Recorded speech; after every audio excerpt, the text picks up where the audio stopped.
Module 10, Handling Dictation and Transcription. Use of legal office supplies and equipment. When papers relate to a court cases, the rules of the court specify the way in which documents are to be prepared. Working as a transcriptionist is a great and flexible. The way to make money from home. If you got some typing skills, this may be a job or side hustle that you want to consider. In order to work as a transcriptionist, you will need a few basic pieces of equipment. Some of the equipment is necessary and a few things are optional. You may even have some of these things already. PC or desktop or laptop. The most basic piece of equipment that you need is a PC. Don't need anything expensive, just a simple but reliable PC will do the job. Some of the leading transcription software is window only, so I going with the PC stand up a Mac for the purposes of working as a transcriber. Microsoft Word is the leading word processor. Most Microsoft Word alternatives are able to open files saved in Word, so having access to Word is a great way to ensure the files that you create and save are able to be used by just about anyone. The third is headset. A good headset is essential transcription equipment. As a transcriber, you'll be wearing a headset most of the time you're working, so you want to choose carefully. The headset should be comfortable since you will be wearing so much. There are a few different types of headset you could choose. First, over-the-ear headset. Noise-canceling headphones will often come in this style, and over-the-ear headphones tend to be very comfortable as well. Earbuds on or in-ear headphones. Although some people find that they are not as comfortable but for long periods of time. You can also consider wireless headphones. So, wireless headphones are preferred by some transcribers. The wireless varieties to tend to cost more money, and sometimes they are not as reliable, so there is a trade-off. Transcription software. The software that you choose will have a big impact on your work. There are some free options available, but they are all limited and you don't need to spend a lot of money to get much better software. First is Express Scribe. The second one, the FTW Transcriber. Or this software is for PC and Mac. A version is not available. There is a version for Android, but in general, you want to use a desktop or laptop for your transcription work. InkScribe is another good option that can be used with both PC and Mac, and with audio or video files. Footpedal. The footpedal is another important piece of transcription equipment. You can use the footpedal for things like pausing the audio, fast forwarding, and rewinding. Being able to do these things with your feet will free up your hand as opposed to using hotkeys and allow you to work faster. There are many different footpedals available. When choosing, be sure that the footpedal is compatible with your preferred transcription software, and also be sure that you're getting the right version, PC or Mac.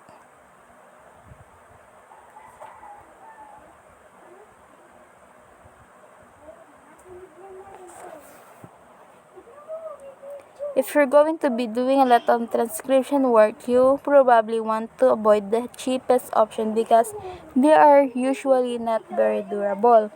First is Infinity in USB computer transcription foot pedal, Philips ACC2310 3-pedal foot control.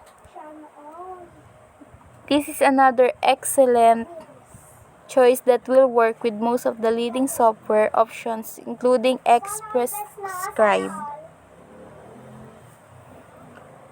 Express Scribe Transcription Foot Pedal Bundle.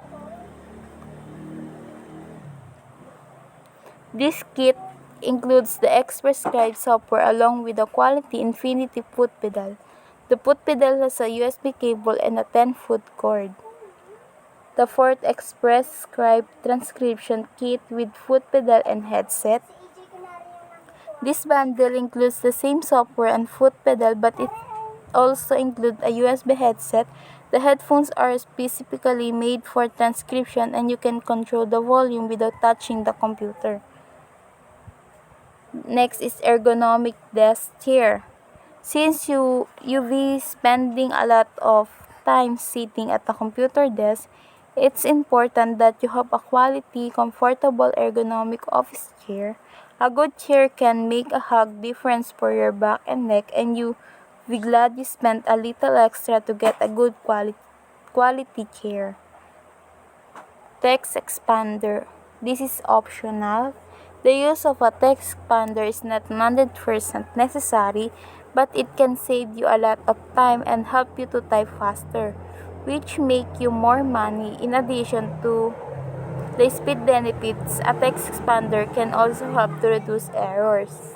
Text expanders work somewhat similar to the way autocomplete works on a smartphone. With the help of a text expander, you can use a abbreviation or shorten forms of words or phrases and it will type out the whole thing for you. The last is Law Dictionary or Medical Dictionary. This is optional again. If you're working in the legal or medical fields, like most transcriptionists, there will be a lot of technical terms involved in your work.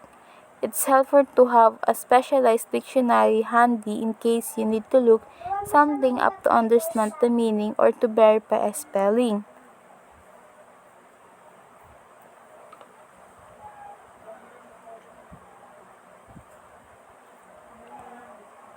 The use of law office letterhead.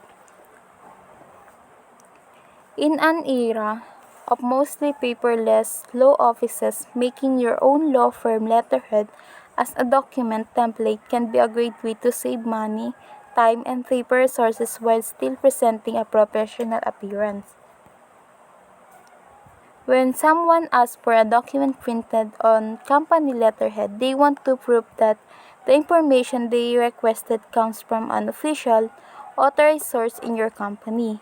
The person requesting letterhead also wants something difficult to forge or alter that will serve as an official, legal record of a transaction, event, agreement, or contract.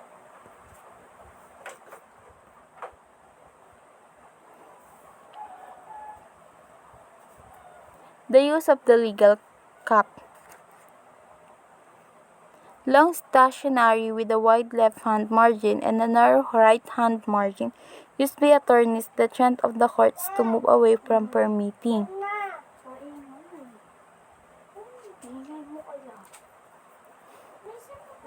The use of law blanks. Lacking something essential to fulfillment or completeness, unrestricted or often. A space left empty for the insertion of one or more words or marks in a written document that will effectuate its meaning or make it legally operative. The use of manual and electronic typewriters. In a manual typewriter, the type hammer mechanism stays will while the paper or wrap around a rubber roller on the carriage known as a flatten gradually moves to the left. While electric typewriter, the paper and the carriage stay still while the golf ball or daisy wheel gradually move to the right. The use of computer. Many attorneys and legal secretaries have come to appreciate the value of computers. These are a number of manufacturers who produce this computer which have memory system, but though each may vary to some degree, they all perform basically the same type of service. Documents may be recorded on diskettes, CDs, or some other magnetic devices. After a draft is prepared, it must be reviewed, corrected, changed, and proofread right on the screen of the computer. The final draft may be stored and played back whenever it is needed so that error-free copies produced every time. Most of the information and many of the paragraphs that are standard in legal documents may be coded and thus used over and over again. This need only be adjusted by adapting names, addresses, and other specific facts to specific purposes. By indicating stop at places where information must be inserted, entire documents may be prepared from the stored material in a fraction of the usual time and great accuracy. The team concept. A team is defined as a group of people who perform interdependent tasks to work toward accomplishing a common mission or a specific objective. Others are ongoing, such as department team that meets regularly to review goals, activities, and performance. An organization with many teams requires careful alignment.